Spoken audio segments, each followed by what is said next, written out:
Ansari, ED और OP Rajbhar UP की सियासत का नया पहलू।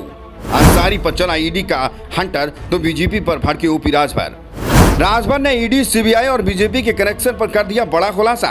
राजभर ने एक के बाद एक रात से उठाया पर्दा तो फिर मचा सियासी हल्ला।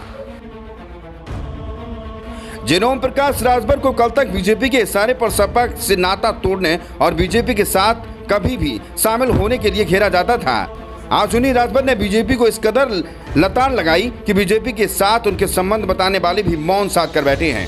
राजभर ने बीजेपी की ईडी नीति पर ऐसा करारा वार किया है जिसकी उम्मीद कभी बीजेपी ने भी नहीं की होगी। राजभर बीजेपी के साथी रहे हैं, तो ऐसे में बीजेपी को राजभर जितना करीबी से जानते हैं उतना शायद ही कोई जान पाए, और यही वजह है कि बीजेपी के साथ रहने वाले राजभर पर सीधे तौर पर बीजेपी भी हाथ डालने से बचती है। लेकिन जब ईडी ने राजभर के विधायक अब्बास अंसारी के परिवार पर छापेमारी की तो फिर ओपी राजभर का पारा सातवें आसमान पर पहुंचा जा रहा है। और ओम प्रकाश राजभर ने बीजेपी को जो आड़े हाथों लिया है उसकी चर्चा यूपी की सियासत में जोरों पर हो रही है।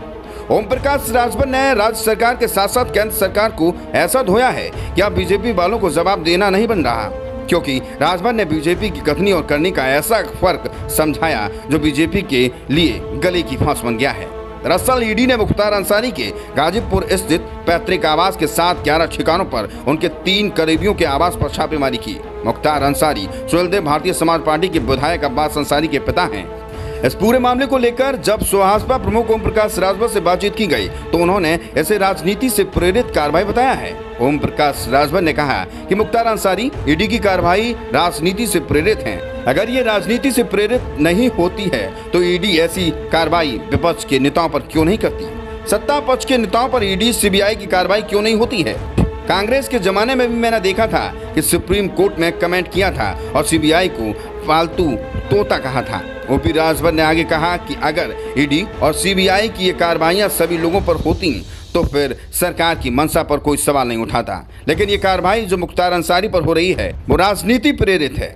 वहीं राजभर अपने विधायक अब्बास अंसारी के खिलाफ लखनऊ कोर्ट से जारी एनवीडब्ल्यू और बीजेपी के दावे पर बोले और कहा कि परेशान कौन है। अब्बास अंसारी को एमपी एमएलए कोर्ट ने कहा कि वो फरार नहीं है, वो हमारे यहाँ अपने वकील के साथ जमानत के लिए हाजिर हुआ था।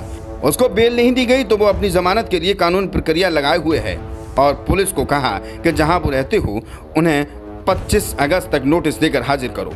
जब पुलिस इस नोटिस को वहां लेकर जा रही है जहां खुद उन्होंने ही कमरा सील किया हुआ है जिसमें कोई अंदर नहीं रहता है, वहीं जाकर नोटिस चिपका दिया।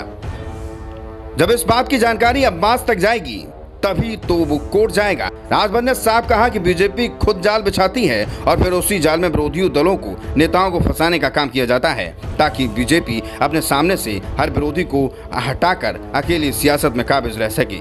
लेकिन ये ज्यादा दिन नहीं चलने वाला है। जिस दिन बीजेपी के हाथ से सत्ता गई उसी दिन बीजेपी के नेताओं को इन हालातों का सामना करना पड़ेगा जो अभी विरोधी दलों के नेता बीजेपी के इशारे पर चल रहे हैं, और तब बीजेपी इसे बदले की भावना करार देगी।